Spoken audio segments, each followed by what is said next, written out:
This is part 2 out of 2 for my 10 common mistakes media composers make video. If you haven't checked out the first video, you can click the link down below to see it. For everyone else that is caught up, let's get to it. Here is part 2 of my 10 common mistakes media composers make. Mistake number 6. They view and treat other composers as their competition. This is a very natural mistake to make, especially for younger composers, but the truth is, one of my greatest assets has always been to view other music makers as friends with whom I can share my knowledge, and a lot of the time, in return, they share their knowledge as well. Let me give you an example. I worked on a team as an additional music writer. There were at least 4 other composers writing cues when I joined. In the beginning, we all had the same thought. The more cues I take on, the more valuable I'll be to the lead composer and the project as a whole. Therefore, more opportunities will probably come my way and my career can advance faster and so on. What I really found was that these other composers were great at things that I simply was not good at, and I was great at things that they were not good at. So as I was working on my cues, rather than thinking these fellow composers were my competition, which would cause me to keep all my knowledge and skills to myself, and instead I took a different approach. I was completely transparent about my shortcomings. I didn't pretend I knew everything to look more competent. Instead, I asked the other composers for their help and advice. When they gave it to me, I always made sure to show my appreciation and say if there was anything I could ever help them with to just let me know. And they did! So not only did I end up making some lifelong friends with this approach, but I ended up leaving that team as a much better composer. One last note about this topic. I have personally never once not received a job because someone who did the same thing as me got the job instead.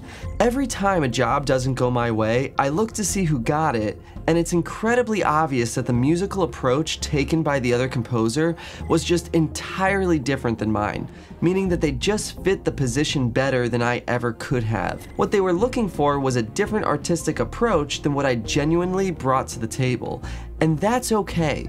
Sometimes someone else doesn't get the job because they're necessarily better, they just might be different, and at the end of the day, you're really only competing with yourself. Which brings me to mistake number 7. They don't diversify their portfolio.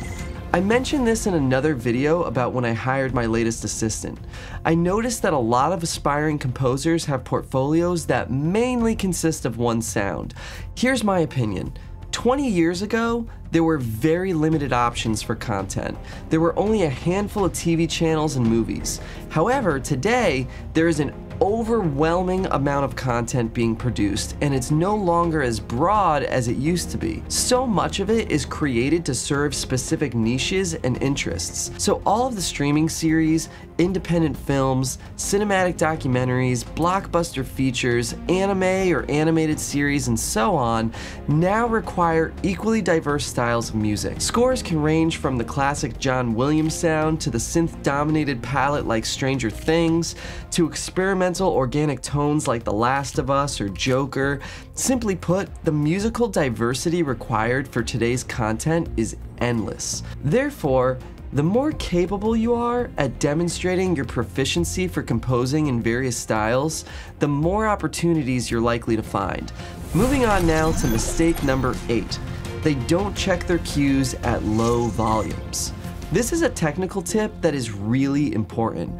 I've seen even AAA composers do this, which always baffles me. They have their music playing super loud and play back the scene as if the music is supposed to be the focus of everything. In some rare cases, yes, the music takes over as the main vehicle to tell the story. However, in many cases, the music is a supporting feature like sound design that is meant to fill the sonic realm, and it's not necessarily meant to be heard front and center. So if you're monitoring your music too loud, when it gets placed at its actual volume on the mix stage, which is sometimes very low, you or your director or producers will realize it's barely noticeable, and the effect it's supposed to have on the mood or the scene is completely diminished. You can turn the volume up, but then maybe you find that certain frequencies are fighting with the dialogue or the sound design, so you always want to reference your cues at a low volume to get a realistic sense of how it will play with the other auditory elements, and you'll likely find you need adjustments. Maybe the bass needs to come up to get more emotion out of a moment, but maybe the strings need to come down so that they're not fighting with the dialogue. Whatever it is, remember the music is likely not the focus of the whole project. Unless it's a musical, of course. It has to serve its job of supporting the story while sitting properly in the final mix. Mistake number 9, they don't diversify their skills. This is not the same as diversifying your portfolio. In this case, I'm literally referring to your skills. So here's an example. While writing to picture was my main objective, my first job was not as a composer at all. Another composer I knew was scoring a television series called Copper, which was a Western, and he wanted unique contact instruments that played well against this gritty 1800s setting. So he called on a Friday and asked if I knew how to make virtual instruments. I did not. But I said that I did, and over the weekend I looked up how to create contact instruments and do musical sound design. So I watched a ton of YouTube videos and read a bunch of articles online and showed up to his studio Monday with a hard drive filled with contact instruments that I thought would work on an 1800s style show. And he loved them. So now I had a way to provide value that wasn't specifically what I wanted to be doing, but it had me in the room and working in the world that I wanted to be in. After a week or two, he told me that his lead Pro Tools engineer needed to end early in the evenings, and he needed someone to run his Pro Tools rig between 8 p.m. and 2 a.m. So he asked if I knew how to use Pro Tools, and I didn't. So I bought the cheapest version of the application that I could, and I spent the rest of the week leveling up my skills as best as I could so that when I showed up to run the Pro Tools rig, I'd say I was about 85% successful. I wasn't 100% there on my very first day, but we eventually got there, I learned quickly, and suddenly I was able to provide value to this music team in 2 ways: sound design and Pro Tools. Eventually, this led to me writing additional music on the series, specifically cues that required a lot of tense sound design, like the sounds that I created for the show. This ended up being my first additional music credit. The point of the story is, what got me in the door wasn't composing. First it was sound design, then it was the technical know-how of a common application. This is also not the only time that I use skills other than composing to make a new contact. So not only is diversifying your skill set insanely valuable to you in your own composing journey, but I have personally found that it is incredibly effective as a way to make new contacts and find new opportunities that might later become composing opportunities. So now, last but not least, mistake number 10. They don't plan for the long haul. This may seem obvious, but I think most young people, no matter what field that they are pursuing, underestimate the amount of time and work that it takes to build the career and the life that you want. Here's the way that I look at it. When I go on a long drive with my family, let's say it's a 4-hour trip, I tell my family it's going to be around 6 hours. If we get there in 5 hours, everyone is totally fine and they feel, hey, that wasn't bad at all. But if I told them it was supposed to be a 4-hour trip and it took 5 hours to get there, their ability to be patient is drastically different.